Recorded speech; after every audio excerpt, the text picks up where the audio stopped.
Сіз үйіңізде бәрін дұрыс жасап жүрмін деп ойлайсыз ба? Таңертең тұрасыз, үйді жинайсыз, тамақ дайындайсыз, отбасыңыздың жағдайын ойлайсыз.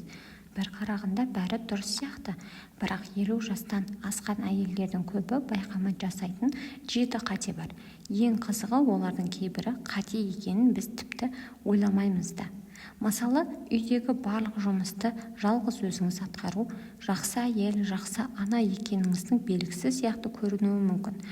Бірақ бұл әдет сізді шаршатып, жақындарыңыздың сізге көмектесу мүмкіндігін азайтып жатқан болуы мүмкін. Ал тағы да бір қате бар. Оны көп әйел жылдар бойы жасайды. Соның кесірінен үйде тыныштық болғанымен адамның өз ішінде шаршау жинала береді. Соңына дейін тыңдаңыз. 7 қатенің ішінде сіз өзіңіз байқамай жасап жүрген бір нәрсе болуы мүмкін.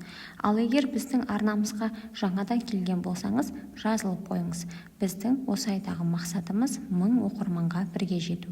Егер сізге осындай өмірлік пайдалы тақырыптар ұнаса, біздің кішкентай қауымдастығымызға қосылып қойыңыз. Ендеше бастайық. Бірінші қате. Үйдегі барлық жұмысты жалғыз атқару. Оны өзім-ақ істей салайын. Таныс сөз бе? 50 жастан асқан әйелдердің көпшілігі осы әдетке үйреніп қалады. Күйеуі бір нәрсені дұрыс істемейді. Баласы асығыс, немересі кішкентай, келіні жұмыста. Сөйтіп әйел бәрін өзі жасай бастайды.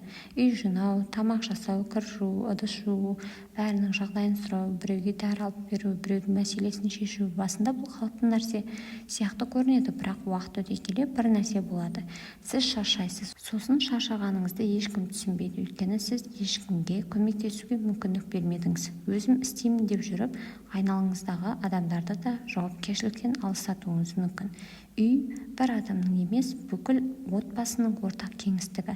Сондықтан кейде мынаны сен жасап жіберсең, маған жеңіл болар еді деп айту ұят емес. Керісінше бұл өзіңізге деген құрмет. Екінші қате. Үйдің тазалығын өз денсаулығыңыздан жоғары қою. Кейбір әйелдер үшін үйдің тазалығы өте маңызды. Үйде бір зат қисық тұрса да мазасы кетеді. Еденде бір нәрсе жатса, бірден жинайды. Шаң көрсе сүртеді. Қонақ келмесе де үйді мінсіз ұстағысы келеді. Әрине, таза үйде тұрған жақсы, бірақ үй сізге қызмет етуі керек. Сіз үйге қызмет ету үшін өмір сүрмеуіңіз керек.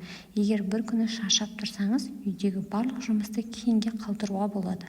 Еден ертеңде жуылады, ыдыс біраз уақыт күте алады. Шаң сізді ренжіп тастап кетпейді. Ал өзіңізді үнемі шаршатып жүрсеңіз, оның әсері әлдеқайда маңызды. Сондықтан кейде бүгін демаламын, үй ертеңде тұрады деп айтуға өзіңізге рұқсат беріңіз. Бұл жалқаулық емес, бұл өзіңізді ойлау. Үшінші қате. Балаларының өміріне шамадан тыс араласу. Бұл тақырып көп әйелге таныс болуы мүмкін. Балаңыз 30-40 жаста болса да, ана үшін ол бәрібір бала. Қайда барасың, не жедің, қашан келесің, неге бұлай істедің, мына адаммен неге сөйлестің, ақшаны қалай жұмсап жүрсің, балаларыңды дұрыс тәрбиелеп жүрсің бе? Мұның бәрі махаббаттан айтылуы мүмкін, бірақ махаббат пен бақылаудың арасында өте жұқа шекара бар. Балаңыздың өз отбасы, өз шешімі, өз қателігі бар. Ол қателесуі мүмкін, бірақ әр қатесін сіз түзетуге міндетті емессіз. Кейде ең жақсы көмек кеңес сұралған кезде ғана айту. Өйткені балаңыз сізден алыстап кетпеу үшін кейде оның өміріне аздап орын қалдыру керек. Төртінші қате. Қонақ келсе не дейді деп өзі үшін өмір сүрмеу. Кей әйелдердің үйінде қонақ келсе ғана жақсы ыдыстар шығарылады, жақсы төсек жаймасы сақтаулы тұрады, әдемі киім киілмей шкафта тұрады, қымбат есту пайдаланылмайды. Бір күні керек болады дейді, бірақ сол бір күн кейде келмей қалуы мүмкін. Сондықтан әдемі кесені өзіңіз үшін пайдаланыңыз. Жақсы киімді өзіңіз киіңіз. Сүйікті иіс-суыңызды қонақ келгенде ғана емес, өзіңізге ұнайтын күні себіңіз. Жақсы заттарды тек басқа адамдар үшін сақтамаңыз, өйткені сіз де қонақсыз. Бұл өмірде сіздің де жақсы нәрселерді пайдалануға толық құқығыңыз бар. Бесінші қате. Үйдегі керексіз заттарды жылдар бойы жинау. Мұны бір күні пайдаланамын. Мынаны тастауға қимаймын. Бұл әлі керек болады. Мұны анам берген, мына балалар кішкентай кезінде киілген зат. Мынаны кейін біреуге беремін. Осылайша үйде зат көбейе береді. Bir қарасаңыз, шкаф ашылмайды. Ас үйдегі шкафтар толып тұр. Балконда қораптар, жәшіктерде ескі заттар. Бірақ бір қызық нәрсе бар. Үйдегі әрбір зат сіздің назарыңыздың бір бөлігін алады. Сондықтан жылына бірнеше рет үйді қарап шығыңыз. Пайдаланбайтын заттарды бөліңіз. Біреуін беруге болады, кейбірін сатуға болады, ал қажетсізін қоқысқа шығаруға болады. Ең бастысы өткенге байланып қалмау.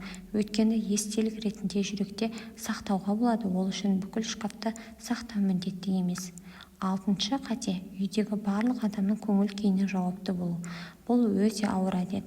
Күйеуі көңілсіз болса, не болды екен деп ойлайсыз. Баласы ренжіп жүрсе, мен бірдеңе дұрыс айтпадым ба дейсіз. Келіні үндемесе, маған ренжіп қалды ма деп уайымдайсыз. Немереңіз жыласа, бір жері ауырып тұр ма деп бірден алаңдайсыз. Әр адамның көңіл күйін бақылап өмір сүру өте қатты шаршатады.